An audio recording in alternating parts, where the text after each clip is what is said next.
Hola. Hola.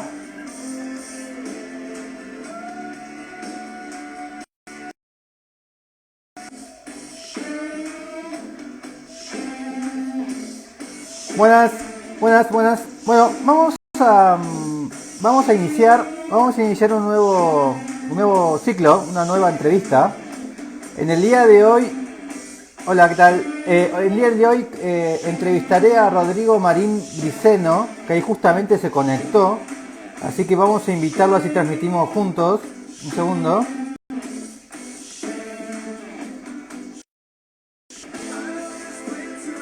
Ahí va. Así que ahí ya acepté. Así que en minutos ya va a aparecer abajo Rodrigo. Hola, Y hola, ¿cómo estás? bien, todo bien. Me alegro. Estás en Caracas, ¿no? Sí, correcto. ¿Qué tal hoy Caracas? Bueno, bastante calor. Ah, sí. Mira qué bueno. Sí, súper. Y con lluvias que no sabemos ¿Humedad o sin humedad? cuándo vienen. Bien. Y bueno, sos docente, ¿no? De la Universidad Central. Sí, correcto, de la UCB.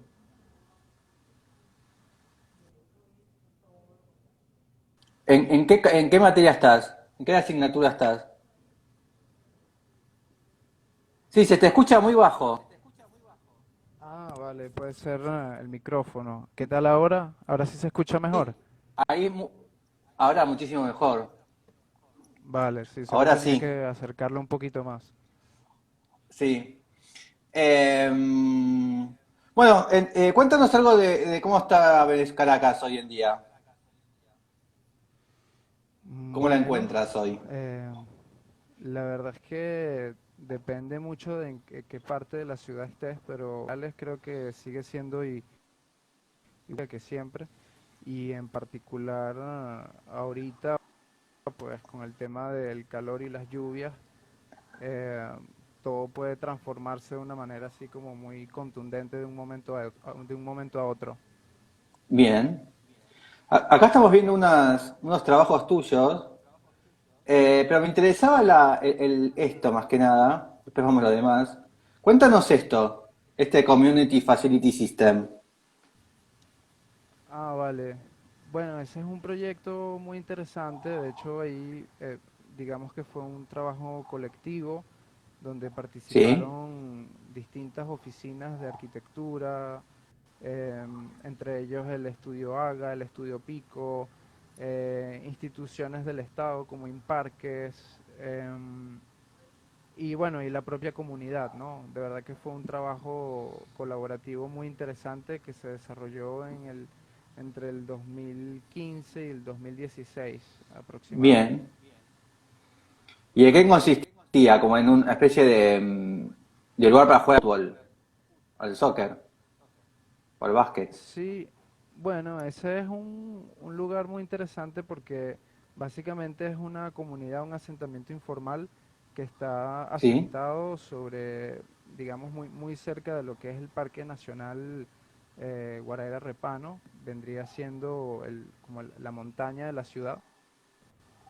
El Cerro Ávila también lo llamamos así. Y digamos Bien. que hubo una gran cantidad de casas que se dieron por invasión en esa zona y que esta institución de preservación de los parques nacionales pues decidió desafectar toda esa zona, quitar todas esas casas y generar un proyecto de espacio público. O sea, fue un proyecto de sustitución de viviendas primero que nada y luego los espacios Bien. liberados empezaron a transformarse en oportunidades para el espacio público. Entonces surgen estos ámbitos, ¿no? De cancha, de anfiteatro, de mirador. ¿Y Básicamente fue cómo, eso. y cómo y la sociedad o los vecinos, cómo lo tomaron? ¿Lo asimilaron rápido? ¿Cómo fue esa vinculación? Bueno, ahí lo importante es que en este tipo de proyectos siempre se trabaja como en tríada, ¿no? O Sí. sea, tienes que partir de que exista una comunidad organizada o medianamente organizada, donde aparezcan ciertos liderazgos, ¿no? Tiene que existir la figura de los colectivos de profesionales y tiene que aparecer también la figura institucional.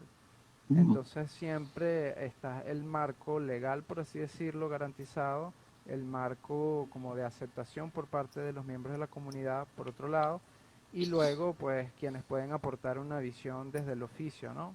En este caso la Bien. arquitectura. Y después también tenés otras participaciones urbanas, por decirlo, que es esto que me había llamado la atención. Es una instalación. Cuéntanos qué es esto. Ajá. Bueno, sí, ese es un proyecto muy interesante también en colaboración con otros queridos colegas de la Facultad de Arquitectura, Alba Izaguirre, Marx Avendaño y Ricardo Sanz, que es básicamente una escultura urbana Sí. que un poco hace un esfuerzo casi que absurdo por proyectarse sobre el río para colocar un asiento al que nadie puede acceder y básicamente es como una especie de manifiesto para evidenciar el estado de abandono en que tenemos el río de la ciudad, sobre todo Que sería teniendo este que está el... acá, ¿no? Sí, correcto, es una silla, que por cierto es una silla de la Escuela de Arquitectura que estaba toda rota y nos cogimos el asiento, el respaldar, ¿no? Este Para sería. colocarlo allí. Sí, sí, sí. Ahí va. ¿Y por qué Entonces, claro, sí, sí, por qué la esta forma bueno, o el porque color? justamente, o sea, si en definitiva la idea era proyectar el asiento hacia el vacío, porque Sí. ahí básicamente pasa el río, entonces todo el cuerpo estructural de este diseño lo que está tratando es de resolver ese gesto de asomarse sobre el río, ¿no? Ok. Y básicamente tiene que ver un poco con la idea de generar un voladizo, ¿no? Y de entender un poco de que se está proyectando desde el lado, ¿no? Desde el borde del embaulamiento del río. Bien. ¿Y esto también fue un trabajo colaborativo o fue solamente entre ustedes? Bueno, en este caso es interesante porque la promoción en este caso fue em, desde una ONG o una fundación. Bien. Entonces, digamos que allí no hubo participación del Estado en la promoción, pero sí, por supuesto, hubo que como que tener los permisos de las alcaldías y eso, del ayuntamiento, para poder ir a colocarse ahí sobre el río, ¿no? Bien. Y acá tenés otro, este se llama cubo trabado. Este está en la universidad, ¿no? Esta es la Universidad Central, ¿o no? Sí, correcto. Esos son los espacios de la sala de lectura de la Facultad de Arquitectura y Urbanismo, de la sala de Sí. exposición. Y ¿Y, y, y acá qué sucede? bueno, realmente eso fue una exploración que hice para un mobiliario. Se trataba Bien. de una mesa de centro para un gran espacio y Ah, ok. Ahí sí, más está. allá como de la cosa funcional dentro del hogar, allí quise como generar, enaltecer un poco el trabajo vectorial que se hizo con la cabilla, con la barra y Bien. entonces sacarlo un poco de su contexto y ponerla a La barra flotar de para... hierro, ¿no? Te estás mencionando. Exacto, sí, exactamente. Entonces la pusimos a colgar para, bueno, para ver qué otros efectos producía, ¿no? Al margen de su función inicial. Bien. Bueno, ahora estoy pensando, bueno, esto sería un móvil, ¿no? Los famosos móviles. Y ustedes tienen los móviles de Calder, ¿no? Ahí en el auditorio central. ¿Hay una referencia al móvil? ¿Por qué decidiste colgarlo? Oye, no sé, yo pienso que, o sea, definitivamente no pensé en Calder, aunque es algo que está para nosotros ahí en la UCB muy presente, Todos los pero días lo creo, ven. sí, de hecho ahí atrás en una de esas imágenes hay dos móviles que tenemos dentro de la escuela. que no Bien, son los del aula magna. Pero sí, creo que tiene más que ver como con esa búsqueda de la ligereza y de ver trabajo en otra disposición, ¿no? bien. Trabajas mucho con el mobiliario, con el diseño industrial, como llamarlo de una manera. Sí. ¿Por qué fuiste ahí? ¿Por una Oye, necesidad o porque es lo que encontraste? ¿Te gusta? bueno, sí, yo creo que un poco de todo, ¿no? De todo lo que acabas de mencionar. Es decir, por una parte está el tema de que los tiempos de comprobación en arquitectura son mucho más largos que los tiempos de comprobación en objetos de diseño de una escala menor.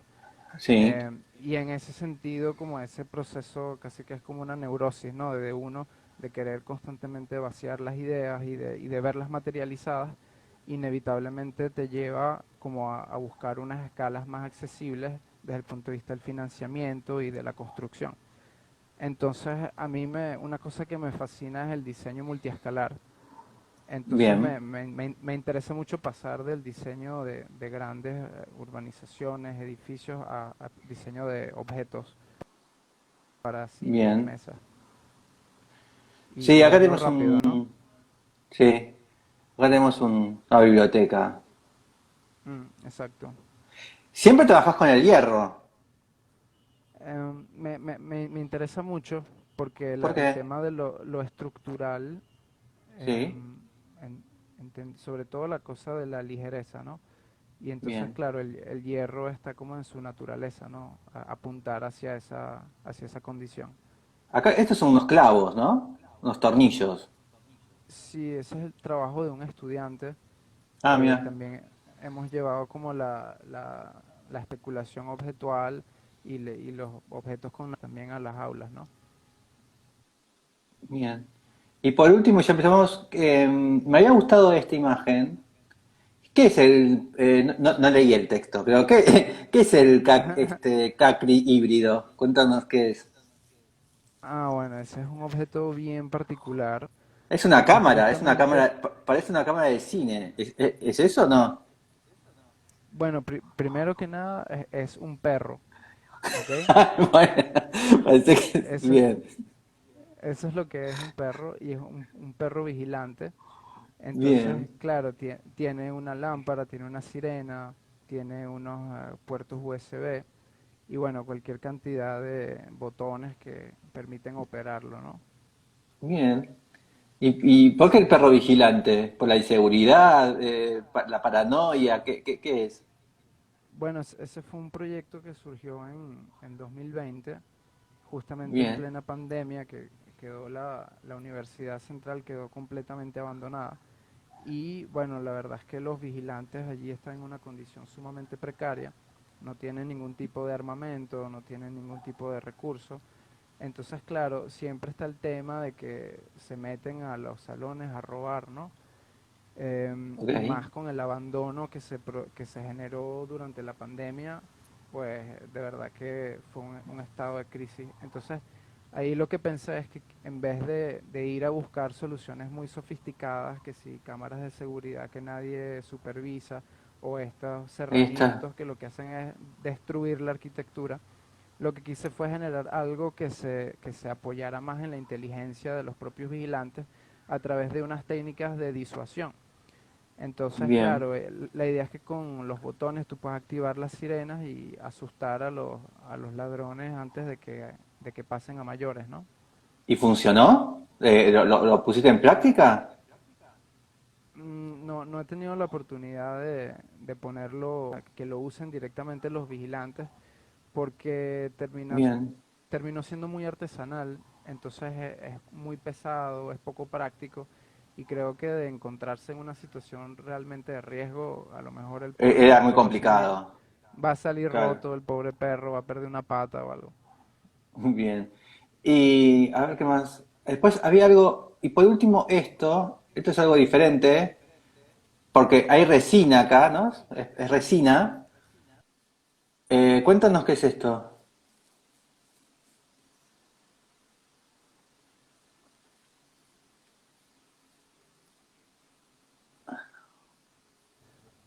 Sí, eso, parafina. Parafina, sí. Entonces era un poco explorar la técnica del vaciado, pero a través de materiales que puedan generar otra condición de resistencia y de transparencia, ¿no? Ese es el trabajo de una estudiante de este Ah, mira vos. semestre que se llama Ariana Moreno, sí. Muy bueno. Es una especie de, es algo kulgiano, ¿no? Es algo holandés, ¿no? Tiene ese prototipo, ¿no? Bueno, sí, puede ser, puede ser. ¿No? Bueno, vamos a iniciar. ¿Y esto qué es? Me gustan estos objetos. ¿Qué es? Bueno, Objeto eso intermedio. es producto, eso es una de las materias que dicto en la escuela de arquitectura. Y es Bien, básicamente bueno, yo lo que ofrezco es un método exploratorio donde los estudiantes tienen la oportunidad de construir objetos que les permitan a ellos identificar un poco dónde se sitúa su proceso creativo en el bien. contexto de la cultura universal, ¿no? Entonces, claro, como no hay tantas condicionantes desde el punto de vista pragmático, no hay función, no hay lugar, entonces empiezan a surgir como las relaciones más esenciales, ¿no? De la forma. Y bueno, es un descubrimiento para los chicos. ¿En qué nivel están de la carrera estos alumnos? ¿Al inicio, al medio o al final? Esto es como al medio. A partir de la mitad de la carrera pueden empezar a ver esto. ¿Y qué les resulta más, dónde hay más dificultad en los alumnos? En crear algo sin función, en crear algo sin ubicación, en hacer un objeto por sí mismo? ¿Dónde encuentran la mayor dificultad? Yo creo que eso que acabas de mencionar, lo de hacer un objeto por sí mismo, esa idea de consistencia, eh, porque por lo general el pragmatismo en el que se ha inmerso la sociedad, ¿no? Y nuestra estructura del conocimiento en el mundo moderno nos ha llevado a una forma de resolver y de analizar que pasan por la función. Entonces Sí. cuando desaparece la función, entonces la gente se enreda y no logra conseguir un propósito o un sentido que vincule las formas entre sí. Mm. Y resulta que empiezan a tener que descubrir la naturaleza de los materiales, em, la naturaleza de la estructura, ¿no? La naturaleza de la forma misma, ¿no? Mm. Porque es que una como de las mayores preguntas o preocupaciones o vivencias que tiene un espectador de un objeto de arte, ¿no? De una obra de arte, es posiblemente que te pregunta, o si has hecho un objeto alguna vez, dice, pero ¿qué significa? ¿Por qué lo hiciste? ¿No? Porque, viste que siempre tratan de buscar el porqué de algo, ¿no? Y vos decís, Sí. es una obra de arte, ¿no? No tiene por qué tener un fin. Y al arquitecto, eso mucho le cuesta, ¿no? Generar algo que no tenga ningún fin, ¿no? Que sea, haga un objeto para poner, para adornar, para lo que sea, ¿no? Para expresar. Mm, sí, sí, eso cuesta mucho y un poco como lo que comentaba antes, ¿no? Que dentro de la lógica de lo funcional se omite mucho lo espiritual. O sea, Claro. pareciera que la única función de una cosa es la función utilitaria concreta y se pasa por alto un poco toda esa carga emocional y Sí, la simbólica función que tiene la... expresiva, ¿no? El expresar, que es Sí, algo tan natural de todos. Todos necesitamos expresarnos, ¿no? correcto. Entonces, claro, dentro de esa aspiración de querer un poco eh, hacer una propuesta docente que quizás tenga sentido en la incertidumbre de la contemporaneidad, pareciera que puede tener más sentido algunas veces obviar lo que es el encargo profesional e irse hacia unos métodos en los que se descubran relaciones más esenciales, ¿no? Por ejemplo, las Bien. relaciones de soporte, que qué carga qué, cuál es la prestación de los materiales, cómo dialogan entre ellos.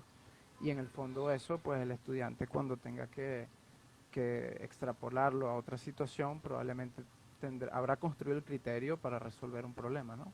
Sí, sí, porque bueno, porque siempre el objeto se tiene que apoyar o se tiene que colgar o se tiene que mantener de alguna forma estable, ¿no? Porque aunque uno piensa, no, bueno, pero no, pero la estructura siempre que, incluso para el objeto que vos has hecho del colgado, también tiene que estar pensado, porque eso necesita, ¿no? Para que no se caiga, para que no se rompa, hay muchísimas Correcto, cosas que siempre están presentes.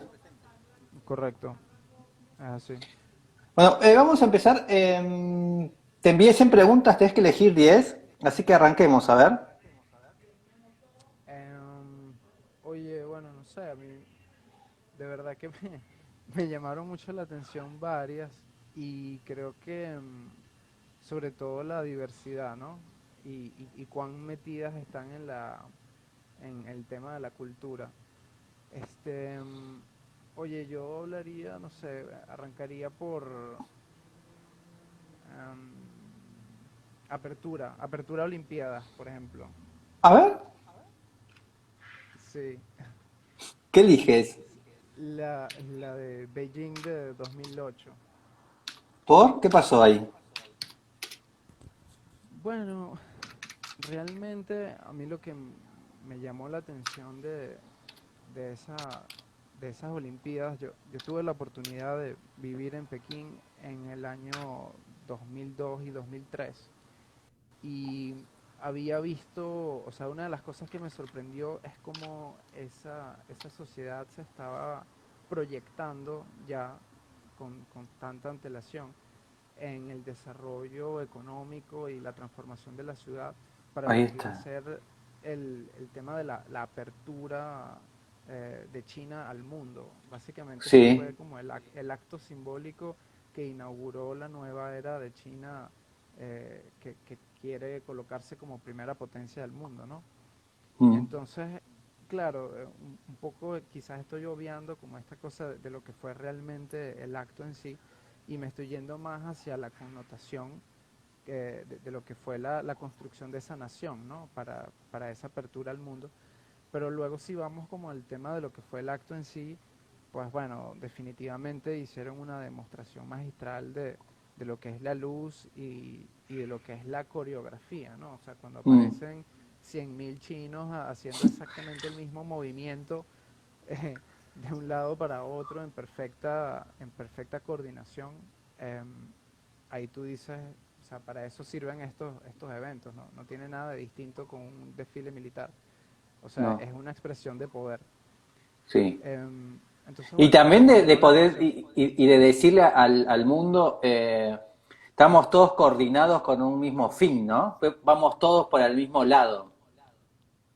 Sí, sí, sí, completamente, porque Es como un mensaje muy importante ese, ¿no? De estos elementos, ¿no? Estamos todos en el mismo plan.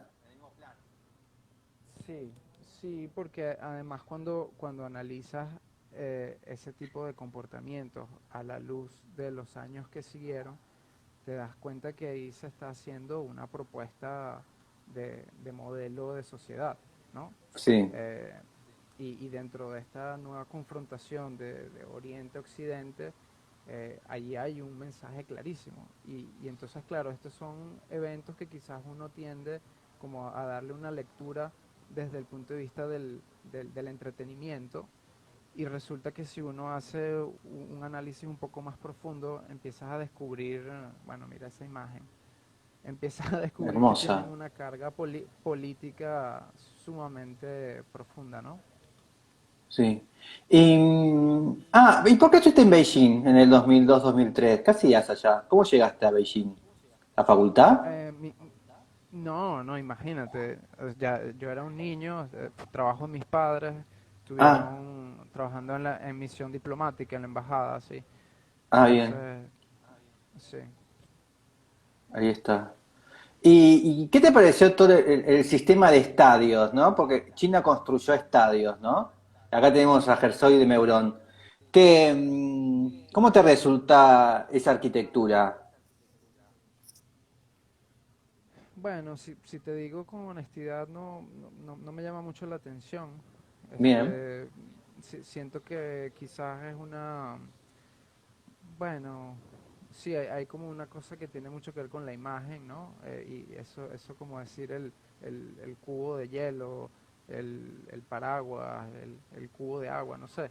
O sea, son Sí. como unas imágenes tan literales que yo no sé si tiene sentido desplazar todo lo que implica el esfuerzo de hacer arquitectura hacia unas concepciones tan directas, ¿no? Me Mm. parece que ahí estuvo en juego algo mucho más complejo. De hecho, yo no tuve la oportunidad de conocer este complejo olímpico porque ya nosotros nos habíamos regresado a Venezuela antes de que fueran las Olimpiadas, pero sí recuerdo, por ejemplo, el Estadio de los Trabajadores, eh, que era una cosa que todavía tenía una carga de la influencia soviética sumamente importante, y ese es un estadio que se demolió, imagínate.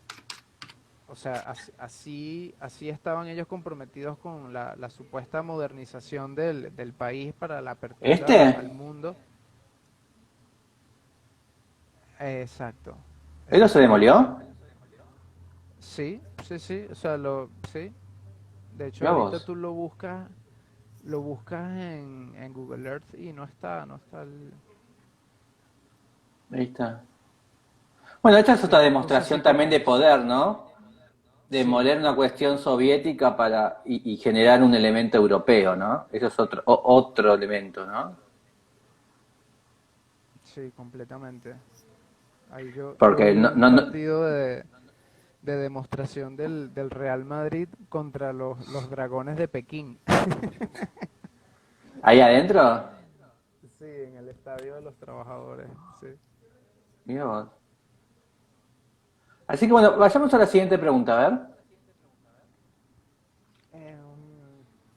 Bueno, si podemos irnos a Jean Prouvé. Jean Prouvé me interesó bastante. Sí.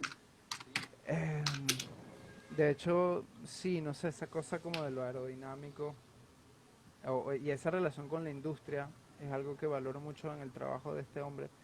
Y creo que hablaría del el techo de la imprenta, esta Ahí que es como tenemos. ¿cómo se llama? Es como una fábrica, ¿no? Un galpón, una imprenta ¿Este? en, no, queda en una ciudad en Francia que se llama Tours, es de 1950. ¿Cómo se llama techo? Imprenta MAM, o sea, M-A-M-E. Ahí vamos a buscar. ¿Y hay algo en tus objetos de Jean Prouvé? Eh, bueno, después revisando el mobiliario, sí, definitivamente está como esa búsqueda de las tensiones visuales y de la búsqueda de lo aerodinámico, ¿no? De tratar siempre como de darle la mínima sección posible a las cosas, ¿no? ¿Este? No. Ese, ese, ¿Este? Ah, bien. ese, sí, sí, sí. Qué lindo que es. Porque además me recuerda mucho a un salón muy querido, uno de los talleres más importantes de la Escuela de Arquitectura de la UCB, que es el taller Galia, y que es de Carlos Raúl Villanueva. Y tiene Mm. esa misma condición como de espacio total, ¿no? Donde se hace un uso muy racional de la estructura, pero donde luego todo está al servicio del diseño de la cubierta. Y esa cosa de entender que la luz, Ahí está la cubierta. exactamente, Preciosa es. sí, increíble. Y hay unas tomas de cuando están haciendo como la instalación y se logra esta, por ejemplo, que es prácticamente como una pieza de un avión, ¿no? Sí. Esa relación de la estética de la industria, la estética de lo aerodinámico, es algo que me llama mucho la atención. ¿Por qué?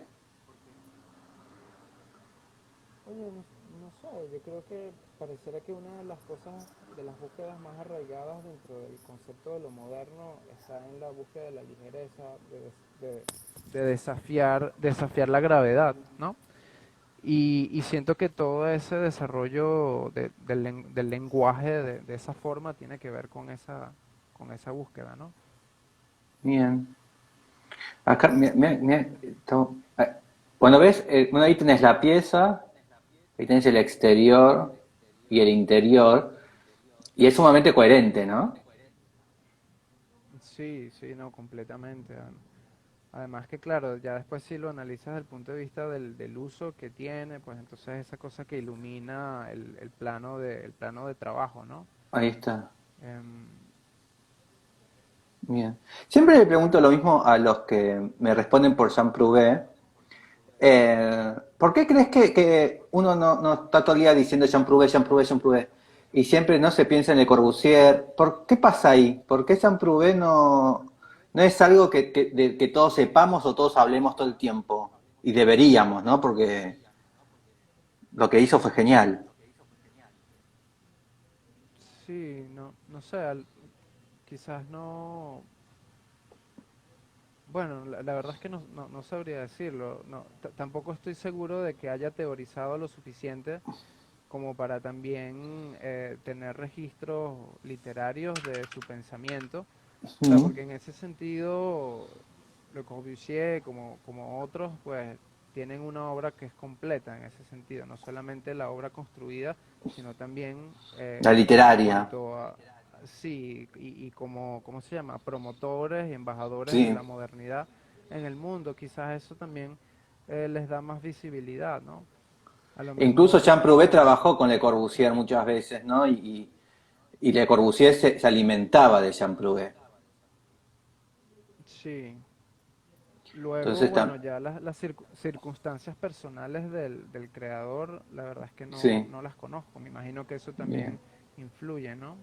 La relación con el sí. poder, la relación con los recursos económicos, la verdad es que no lo sé, pero definitivamente era muy inquieto y hay muchísimas cosas que ver. Sí, muchísimo. Ahí está. Bueno, también tenía un trabajo más de diseñador industrial, ¿no? Tal vez ahí también hay un sesgo, ¿no? Capaz, ¿no? Capaz Sí, como que su trabajo fue más variando, ¿no? Y capaz que eso también es más complicado de focalizar. Mira qué lindo esto. Esto sí, es hermoso. sí. Lo que pasa es que, claro, si él se va hacia el desarrollo de la pieza, de lo que es el diseño hiperelaborado de los componentes, también allí se obvia un poco la búsqueda del espacio, ¿no? Sí. Y no estoy seguro de que la propia arquitectura como tal sea de la mejor, ¿no? O sea, yo Mm. creo que me llama mucho la atención los detalles constructivos, pero no puedo decir lo mismo de los espacios, ¿no? Es verdad. Sí. Mira qué lindo el. Ay, se me fue justo, pero ahí había una imagen que era muy linda. Bueno, ya se fue. Bueno, pasemos a la siguiente pregunta, a ver. Mm, bueno, puede ser obra literaria. Bien, Este, ahí me gustaría mencionar a las intermitencias de la muerte, un libro de 2005 de José Saramago, del portugués.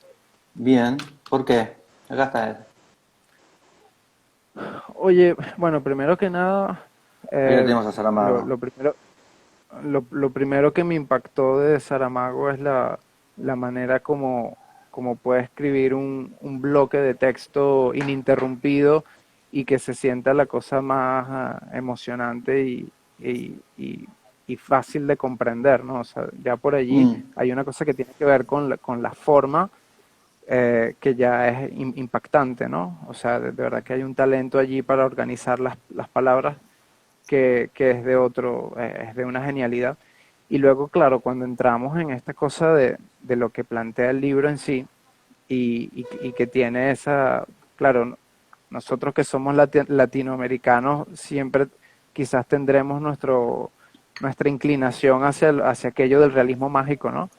Y entonces mm, este planteamiento de una circunstancia en un lugar X, de una historia, de un momento X, en que la muerte dejó de trabajar, y entonces toda esa derivación de lo que genera como conflictos políticos, conflictos sociales, conflictos de poder, la instalación de las mafias, es sumamente divertida y como reflexión genera cualquier cantidad de, sí, de cuestionamientos sobre el estado actual de cómo funciona nuestro mundo, ¿no? Bien. Entonces, tiene lo crítico, tiene lo mágico, tiene el disfrute del lenguaje, eh, y bueno, es fácil de leer, es divertido, ¿no? ¿Qué diferencia hay entre mágico y fantasía? ¿Hay una diferencia o no? Entre mágico y fantasía. Sí. Bueno, quizás yo diría que este es un libro mágico, más no fantasioso, porque más bien al contrario, está muy claramente anclada en el conjunto de problemas que afectan Como en a la la, a la, realidad. a la- a la vida, sí, a la vida real, a la experiencia de las sociedades en general, ¿no? El tema de la Bien. política, el tema de la corrupción, el tema de la religión, el tema del amor, Mm. la familia. O sea, de verdad que eso es una conexión muy cercana con lo que cualquier persona normal puede experimentar, sin duda. La Bien. burocracia. Porque yo creo que lo único que leí de Saramago, tengo que leer más Saramago, pero todavía no me llegó el momento. Yo leí El hombre duplicado, ¿lo leíste? No, no, la verdad es que no. Yo tampoco he leído toda, pero Ah, creo que bueno, he leído. Sí. todo lo que has dicho de la novela esta, podés decir lo mismo del hombre duplicado, ¿no? Son dos hombres que un hombre mira una película y en la película se reconoce a él, como hay otro él en la película, lo busca por internet y lo va a buscar, se conocen, bueno, y hay toda una historia, pero también hay algo, todo lo que acabas de decir, y también hay una cuestión como mágica, ¿no? Esta cosa de, bueno, pero, pero nunca, pero siempre con los pies en la realidad, ¿no? Siempre como bien en la situación religiosa, económica, emocional, ¿no? Eso siempre está como muy a Sí, mano. sí, sí, completamente. O sea, termina siendo verosímil, pese a que Exactamente. el planteamiento estructural de la narrativa es una cosa mágica, ¿no? Creo que lo mismo sucede con el ensayo de la ceguera, es de él, ¿no? El que de golpe todos nos quedamos ciegos. Vi la película, no el libro, por eso lo sé. Mm. No sé si lo leíste la película o viste el libro. No, ninguno de los dos, no, Es la como que de verdad. golpe todos se quedan ciegos, ¿no? De un día para el otro. Y me acuerdo que eso me retraumó a mí cuando salí del cine, como diciendo, en cualquier momento te puedes quedar ciego y cómo volvés a tu casa, ¿no? Entre tantas cosas. Exacto. Está Porque muy el señor bien, se es queda, buenísimo. porque el señor se queda ciego esperando el cambio de semáforo. Eh, Exacto. y me pareció aterrador. Si te la pones a pensar.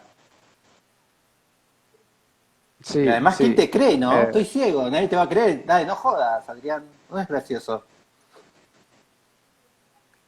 No, sí, en realidad no, amigo. completamente. Tiene Eh, que ver con las cosas que uno da por sentado también, ¿no? sí, sí. A ver, pasemos a la siguiente. Em, bueno, obra musical. Bueno, Me gustaría mencionar, hay un disco de un contrabajista y un guitarrista que son Charlie Hayden y Jim Hall, que se reunieron en el Festival de Jazz de Montreal de bien. 1990. Charlie, El, ¿cuánto? el Charlie Hayden, Haden, y Sí, Jim acá Hall. está. Bien. Y entonces la carátula, no sé si te fijas que Ahí está son el como dos señor. felinos. Ese es Charlie Hayden, él es contrabajista, y está Jim Hall, es Charlie Hayden y Jim Hall. Y Ahí lo vamos a buscar. Acá está. ¿Que son dos gatos? Ese mismo, ese es un disco estupendo. Bueno, Este. cuando dices obra musical, no escogí una pieza, no, escogí como el conjunto. Sí, está bien, Ese perfecto. disco me encanta porque hay una cosa muy como fascinante del diálogo musical, que es que cuando desaparece la banda y quedan los individuos con su instrumento, que es la extensión de su cuerpo, ¿no? En este caso, el contrabajista y el guitarrista, de verdad, y entonces agarras un género como el jazz, se convierte en un diálogo en donde tú de verdad percibes lo que cada quien está tratando de decirle al otro, ¿no? Y entonces Bien. es como un diseño paramétrico, por así decirlo. O sea, vamos a escoger el territorio del jazz, vamos a situarnos dentro de este estándar, no sé, Body and Soul, y entonces somos tú y yo conversando sobre este tema, ¿no? Es exactamente lo que tú y yo estamos haciendo en este momento. Y resulta que en vez de utilizar la voz y las palabras, estamos moviendo los dedos sobre unas cuerdas, ¿no? Que estamos pulsando con la otra. O sea, a mí eso me parece fascinante. O sea, que haya personas que hablen así, eh, Mm. es mágico. Eso también es mágico, por cierto.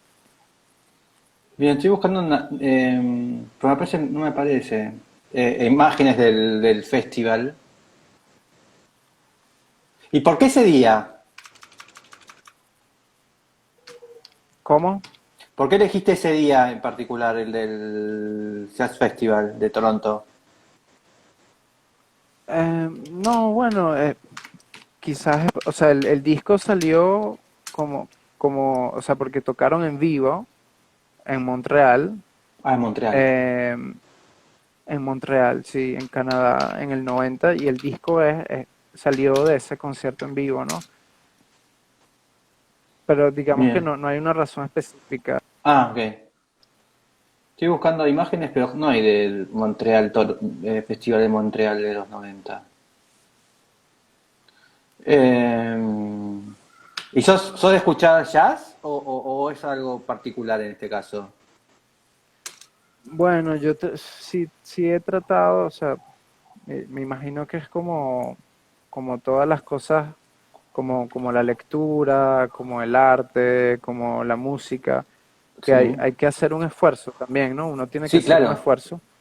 Yo eh, quizás me he sentido más inclinado hacia al jazz melódico, como más clásico, ese que las melodías las puedo tararear, me las puedo memorizar. Pero también he hecho un esfuerzo por tratar de conocer un poco más, ¿no? Y de escuchar otros discos más experimentales. Em, no sé, lo último que escuché de Wayne Shorter, de verdad que era una cosa incomprensible y me dio pena. O y yo, coño, yo no entiendo esta vaina. Bien. Pero, pero digamos que sí, que trato de escuchar jazz y de tener ¿Son algunas tus referencias. padres los fanáticos del jazz? ¿O dónde empezaste a escuchar jazz? No, bueno, sí, la familia siempre hace algo por uno, ¿no? Sí, pues ellos escuchan jazz. Sí, bueno, a mi papá le gusta más el jazz melódico, ¿no? El jazz clásico, inclusive arrancando por Louis Armstrong y todos o sea, los más clásicos que de verdad es como ahí, quizá la especulación armónica no es Mm. tan compleja como la de los que vinieron luego, ¿no? Pero bueno, siempre los buenos hijos siempre no nos gusta lo que nuestros padres escuchan. Así que está perfecto. Mm, bueno, no, yo sí trato de darle continuidad. No, Yo ya sí sé, quiero pero darle digo que siempre, continuidad. siempre hay que buscar la rama para diferenciarnos, digo, tampoco está bien. Claro, sí puede ser. Vamos a la siguiente pregunta, a ver. Bueno, puede ser. show en vivo. Bien. Yo no sé, bueno, yo pensé que eso era un concierto, ¿no? A lo mejor era otra cosa. Sí, es un concierto también, lo que quieras.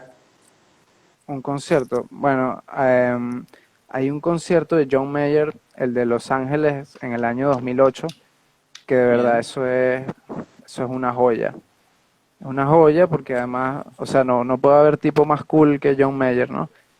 Y entonces eh, tiene un concierto cuya estructura para empezar es estupenda porque él arranca él solo. O sea, como Sí. diciendo, mira, ¿sabes qué? Yo tengo mi vaina, mi banda, pero yo soy un ¿Qué duro, pues. año? En 2008. Ah, bastante, sí. Entonces, claro, él toca primero él solo con su guitarra y toca un set. Y tú dices, wow, de verdad que Ahí lo este tenemos. tipo es un excelente músico. Luego, el segundo set es él con el trío. Entonces se incorpora un bajista y se incorpora un baterista.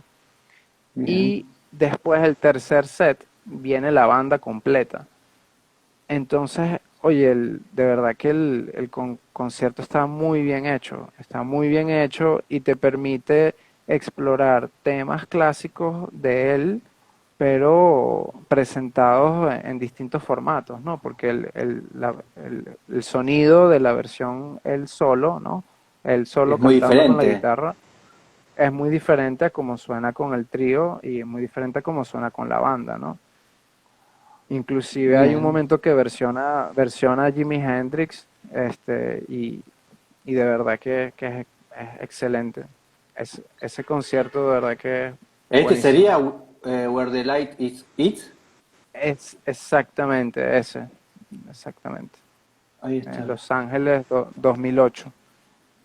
Bien, en la misma época que explotaban los fuegos en Beijing. Exactamente. Tan buenos esos paralelismos. Sí, en un lado y el otro del Pacífico sucedían estas dos cosas. Mm. Bien. Vamos a otra pregunta, a ver.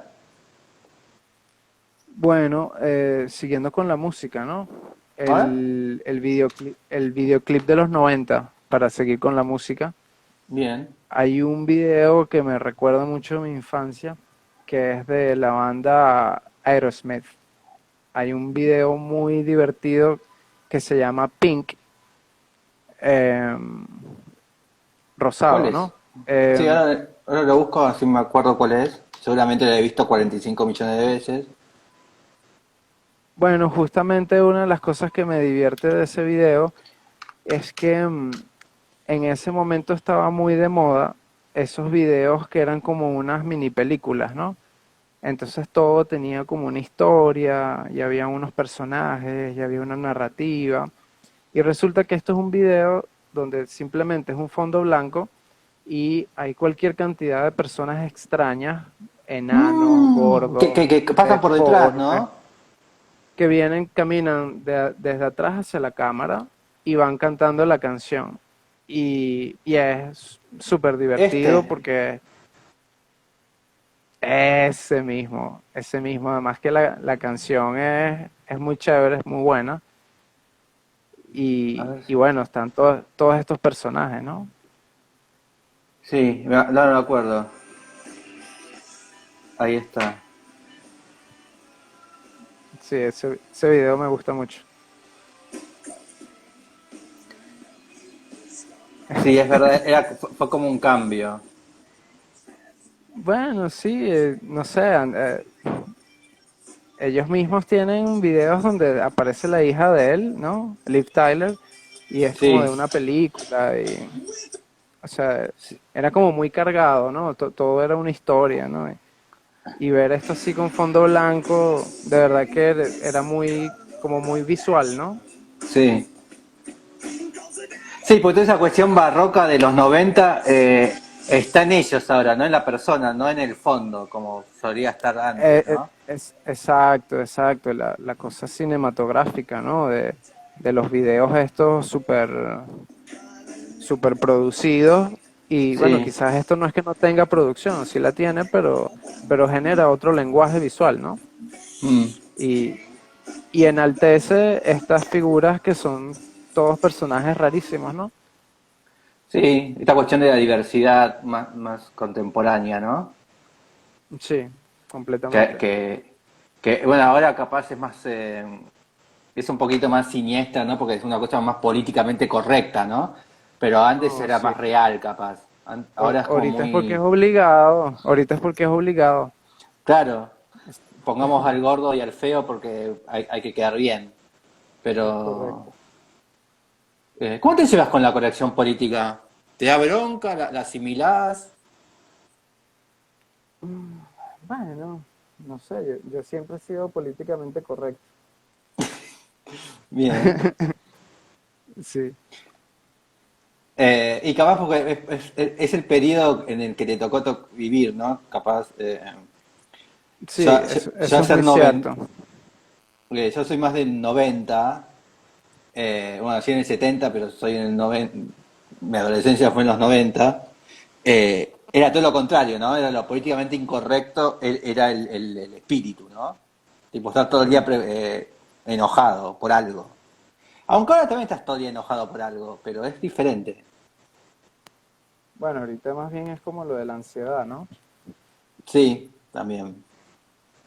Sí. Vamos a la próxima pregunta. Bueno, justamente hablando de política, hay un video de YouTube que me Sí, parece súper útil, sobre todo, bueno, para los que tampoco tenemos tanto tiempo en la vida, que se llama el nuevo desorden mundial. El nuevo desorden mundial es como un documental que es francés, de hecho creo que bien. está en francés, pero que de verdad que esa cosa de que no, uno no logra entender lo que sucede en el presente porque no tiene suficiente distancia en el tiempo, Mm, no tienes perspectiva, ¿no? Es, es como decía por ahí un profesor que es como estar en un bosque y no puedes sí, ver el horizonte porque los árboles están muy cerca. bien, está bueno eso. Sí, eso lo decía un profesor de aquí de la Escuela de Arquitectura que se llamaba Pablo La Sala. Y eso es lo que pasa con la historia, ¿no? Entonces, claro, este es un documental realizado en Francia, Ney lo estrenaron Fernández, em, este, no, el nuevo desorden mundial se llama. debe ser este el de suscriptores. Este, ¿no? Ah, ¿Puedes decir este? bueno, no sé, no me suena. Bueno, pero Ah, así se llama, lo pueden bien. buscar, es de este año, sí, de 8 de abril, ¿no? Y entonces es muy interesante porque básicamente ponen en crisis lo que se asumía que era el estado del mundo al final de la Guerra Fría, ¿no?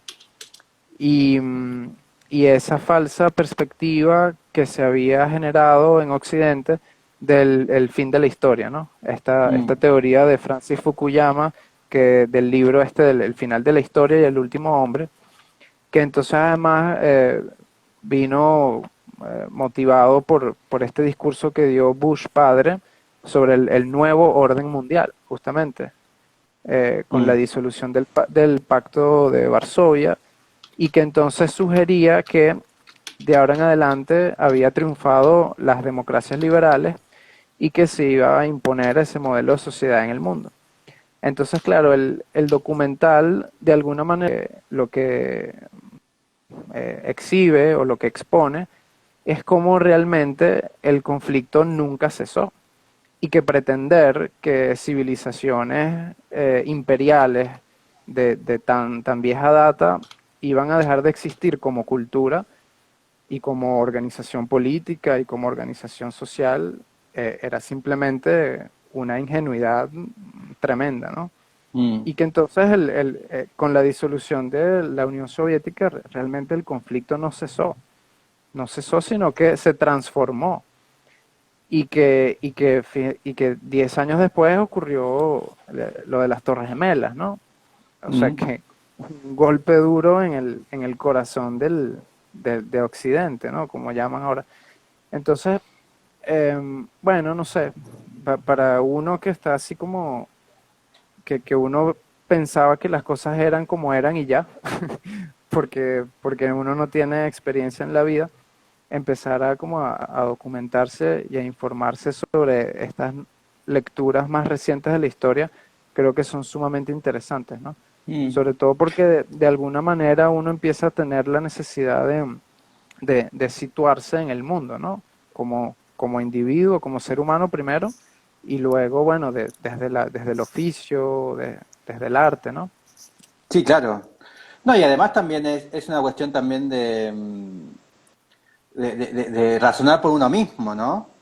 Que las cuestiones no solamente te las dicten, ¿no? Sino que te las puedan dictar, vos las asimilás, pero también vos podés ir a buscar y leer y investigar por vos mismo, ¿no? También eso está en conocer la historia, porque a vos te la pueden contar, pero bueno, vos también la podés ir a buscar, ¿no? Ir a preguntar. Sí, Entonces, sí, completamente. entonces eso siempre eso se va como auto generando, ¿no? Autoconstruyendo.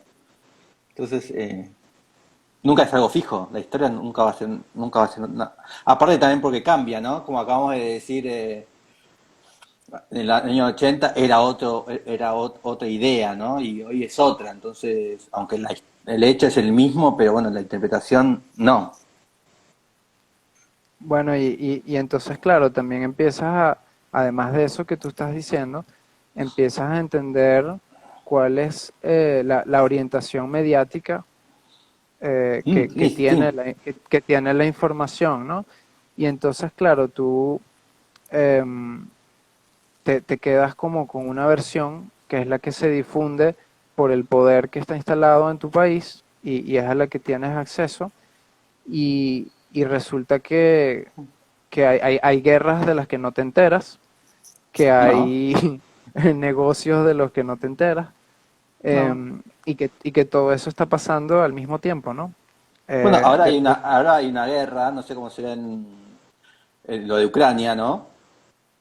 Pero bueno, pero acá en Buenos Aires llega muy, obviamente llega capaz el 10% de lo que sucede, ¿no? En Ucrania está el 100% de la información, en Alemania estará el 90% porque está más cerca, en España estará el 70%, bueno, y acá llegará el 10, el 15, no sé. Entonces es muy complicado porque eso también depende de dónde estés, ¿no? Ubicado. Para mí, ahora Ucrania para mí terminó la guerra, pues sí, ya no está en los medios, ¿no? Pero la gente sigue sí, muriendo. completamente, completamente. Claro, y entonces a los alemanes hace una semana que les cerraron el gasoducto y entonces ellos sienten la guerra ahí en su casa, ¿no? Claro, y nosotros no. Bueno, yo me estoy muriendo de frío, aumenta el gas, pero aumenta porque nuestro presidente es un idiota, pero no tiene nada que ver con Ucrania. Eh, Exactamente. Él dice que la culpa es de Ucrania, pero en realidad el gas no llega, el gas nuestro es de Bolivia. Pero bueno, son cosas que suceden. Pero por eso Sí. siempre es mejor preguntar, ¿no? Para mí lo más importante es no darle tanta importancia a los medios, ¿no?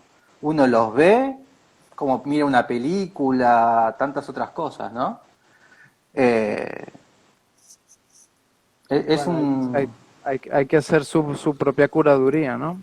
Exactamente. Y sí, y no darle tanta importancia a nada, ¿no? Tampoco darle tanta importancia a los políticos.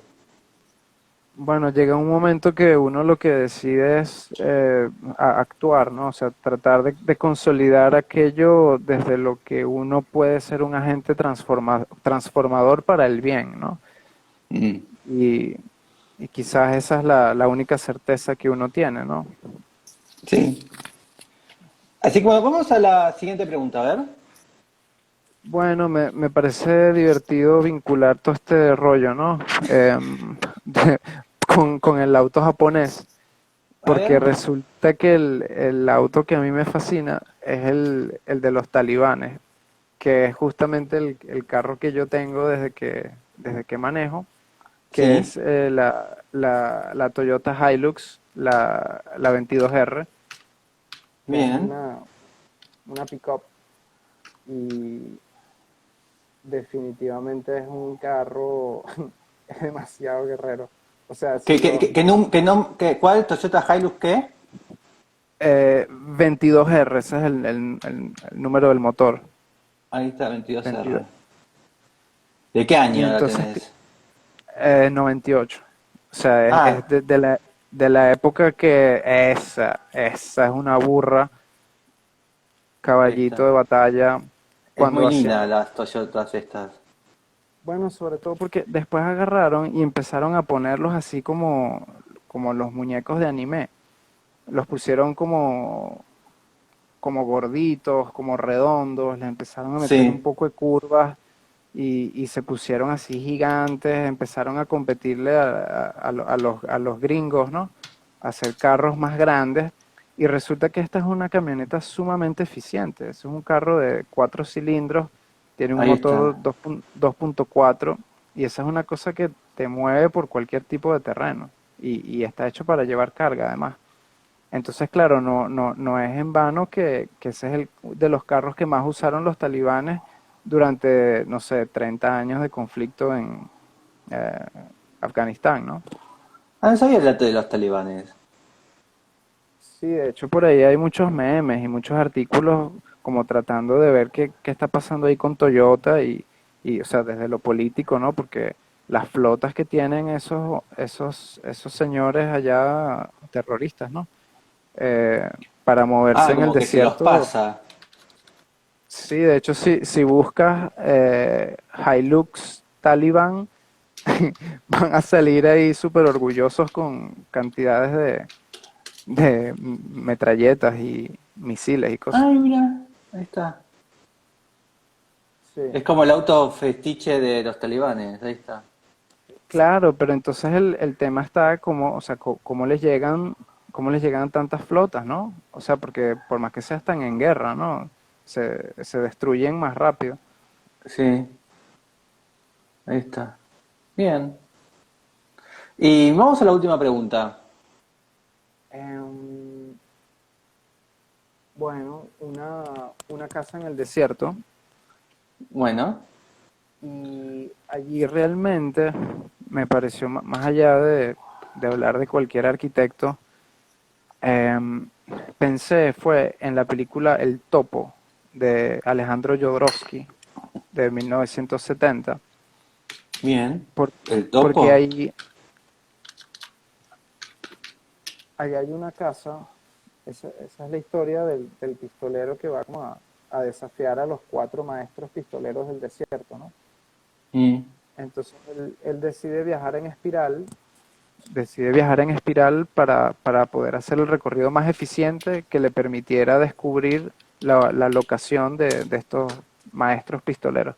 Y el primero resulta que vive en es como un cubo de barro en el medio del desierto que no tiene ventanas, no tiene nada. Lo único que tiene es una escalerita Bien, ahí eh, está. y le tienes que acceder a través de una escotilla, ¿no? Por la parte superior. Yo no sé si, es que yo creo que eso tú no lo vas a poder conseguir porque a mí me Este costó no. también. Yo puedo cambiar esto aquí y mostrar, ¿verdad? Sí, sí, puedes dar vuelta a la cámara. Ahí está. Mira, ¿ves? Esto, porque buscando tuve que ver la película casi que completa otra vez. Ah, mira. Y fíjate es esto, ¿ves? No sé si lo logras ver. Sí, sí, sí, ahí se ve bien. Entonces, claro, esto realmente, o sea, como arquitectura no es esa cosa fashion, esa cosa de moda que quizás uno se imagina, ¿no? Pero resulta que para mí genera una reflexión sumamente interesante sobre la condición elemental, fundamental de la arquitectura, ¿no? Ahí está, bien, encontramos Es, el mismo frame. exactamente. Porque entonces realmente es una cosa que no tiene ningún tipo de pretensión, pero que habla de dos cosas que son fundamentales en arquitectura, que es primero la relación con el lugar, esa idea de que esa construcción sale de la misma tierra de donde se ubica, ¿no? El tema de la arcilla, la tierra cocida al sol, y que genera Sí, una construcción que no puede ser de otra forma, ¿no? Y en ese sentido, en el desierto no puede sino tener esa propia precariedad a la cual pertenece, ¿no? Entonces exacto. ahí, eh, eh, fíjate que tiene como esa forma octogonal y no deja de tener una pretensión como de apropiación del territorio por cuanto genera una suerte de muro perimetral que simboliza justamente el dominio sobre una parcela allí en un lugar donde nadie lo controla, ¿no? Pero es esa necesidad de poseer. Hasta tiene Mm. un estacionamiento para el burro, ¿no? Entonces, me parece que es como una expresión de la condición humana a través de lo que es el hecho de la arquitectura que Ahí es está. sumamente interesante, ¿no? Y el otro tema que me interesa mucho de esta casa en el desierto, que Y tiene que además ver, también de ingresar por arriba, ¿no? sí, y bueno, ahí se empieza a vincular con lo que voy a decir ahora, que es la condición del habitar, o sea, Mm. quién habita la casa, ¿no? Y entonces allí adentro es donde está es esta toma, ¿no? Que estábamos viendo antes. Sí. Resulta que el maestro pistolero, él dice que él es ciego. Él dice que Ah, él no necesita la luz porque él es ciego. Entonces, claro, ahí entiendes que él no necesita ventanas y que lo que sí necesita es protegerse del sol. Y la escotilla por arriba, cada cierto tiempo, él tiene unos sirvientes que son dos hombres, uno que perdió los brazos y otro que perdió las piernas. Entonces uno va montado sobre el otro y va, ¿cómo se llama? Se sube por ahí la están. escalera, ajá, son como unos lisiados, ¿no? Unos deformes. Sí. Ellos se suben por la escalera y cada cierto tiempo abren la escotilla y le lanzan un disparo al maestro pistolero, ¿no? Y entonces él lo que está entrenando allí es no oponer resistencia a la bala. Y es así como él se aproxima a la perfección dentro del arte del duelo, ¿no? Del duelo del desierto. Mirá vos. La voy a ver. Entonces, La voy a buscar. bueno, sí, esta es una de las películas de culto así de ese. 1970 es. Sí. Y entonces, claro, es una reflexión sobre la vida, ¿no? Y sobre las búsquedas, los desafíos. Pero bueno, en Bien. cualquier caso, desde el punto de vista de la arquitectura, me pareció súper valioso eso, ¿no? O sea, es una construcción que no tiene ningún tipo de pretensión desde la imagen, pero que da unas lecciones de arquitectura fundamentales. La noción de la relación con el lugar y la noción de Del quién habitante. habita, quién habita, claro. Y si te remontas a la concepción filosófica más elemental de cada individuo, entenderás que hay una oportunidad de expresión de la arquitectura que le es única, ¿no? Y eso Mm. para mí es una lección, ¿no? Bien. La voy a buscar. Él es chileno, ¿no? El director. Jordowski, ¿no? Sí, es chileno, después creo que se nacionalizó francés, creo que tiene orígenes ucranianos también, por ahí decía en Wikipedia. Ah, ok. Es un tipo bastante polémico también, ¿no? Yo vi muy pocas cosas de él, pero... Sí, sí, Porque estuvo en completamente. todos lados, ¿no? Tiene una cuestión de magia negra también, ¿puede ser? ¿O me estoy equivocando de Jodorowsky también? La verdad es que yo no conozco bien, yo no conozco bien su obra, pero, o Es sea, enorme. sí, esa película en particular me llamó mucho la atención. Mira. Sí, del 29 es. Es un artista, cineasta y escritor de origen chileno, nacionalizado francés de ascendiente judío ucraniano. Sí, ahí está. Así que bueno, ¿y qué se hace un viernes a la noche en Caracas? ¿Qué hora soy? ¿Dónde saldrás?